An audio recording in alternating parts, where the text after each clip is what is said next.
दशकों से rail connectivity की डिमांड कर रहे थे। यहां रेलवे की मांग थी कि नहीं थी भाइयों? रेलवे की मांग थी कि नहीं थी? जरा पूरी ताकत से बताइए, रेलवे की मांग थी कि नहीं थी? रेलवे के लिए मांग करते थे कि नहीं करते थे? इस मांग को अब बीजेपी की डबल इंजन सरकार पूरा कर रही है। आज 2 बड़ी रेल लाइनों पर यहां तेजी से काम चल रहा है।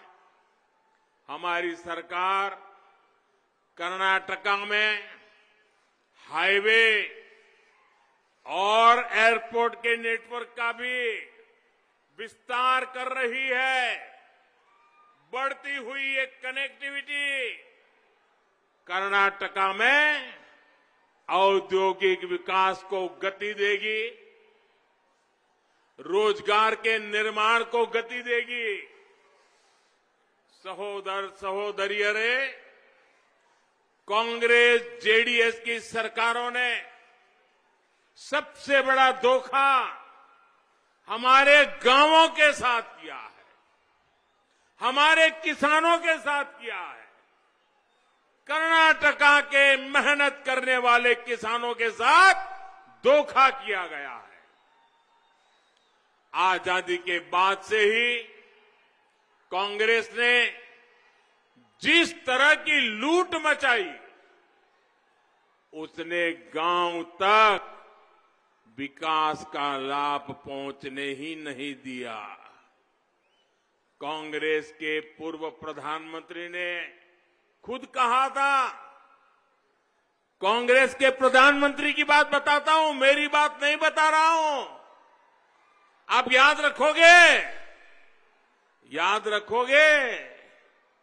कांग्रेस के प्रधानमंत्री ने कहा था कि दिल्ली से 1 रुपया भेजा जाता है तो उसमें से 85 पैसे, 1 रुपये में से 85 पैसे बीच में ही कोई खा जाता है। सिर्फ 15 पैसा लोगों के पास पहुंचता है। उस समय तो पंचायत से पार्लियामेंट तक सिर्फ और सिर्फ कांग्रेस का ही राज था।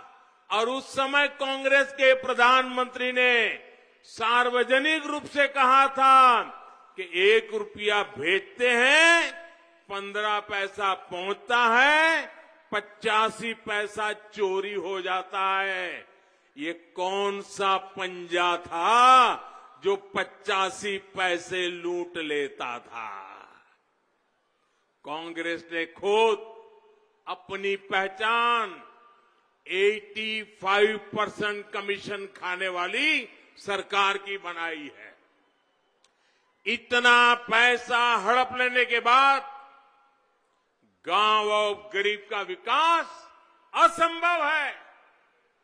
यही कारण है कि 2014 तक देश की आधी से अधिक आबादी मूल सुविधाओं से वंचित थी।